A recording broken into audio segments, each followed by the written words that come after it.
মহাজন, আমার দুদিনের জন্য ছুটি চাই। কদিন আগে তো ছুটি নিলি, কি করবি? আমার বাবা হাড়োয়ার মাজারে মানত করেছে, তাই যাবো। এই 1000 টাকা নে, তুই হাড়োয়ার মাজারে একটা দান করিস, আমার যদি আঙুলটা ঠিক হয়। ঠিক আছে মহাজন। এই আল্লাহর বান্দা, তুই আল্লাহর রাস্তায় 100 টাকা দান করেছি, তাই তোর আঙুলটাকে ঠিক করে দেওয়া হলো। কি রে, স্বপ্ন দেখলাম নাকি? আমার আঙুল ভালো হয়ে গেল, আলহামদুলিল্লাহ। আমি চলে এসেছি। হ্যাঁ, তোমার আঙুল ঠিক হয়ে গিয়েছে। এত বড় বাটপা আমি আগেই জানতাম না। ফেরেশতা এসে আমার স্বপ্নই বললো তুই 100 টাকা মাজারে দে আর 900 টাকা মেরে নিছি। কি বলছেন মহাজন?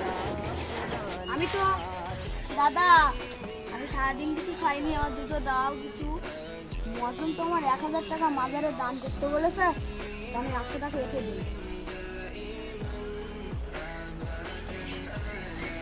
এইরকম করে আমি 900 টাকা মাজারে দান করলাম। বুঝলেন তো মহাজন, তোমার 900 টাকা মাজার দিয়েছি, ওটা কাজে লাগেনি। যে 100 টাকা ফকিরকে দিয়েছি সেটাই তোমার কাজে লেগেছে। তুমি ঠিকই বলেছো।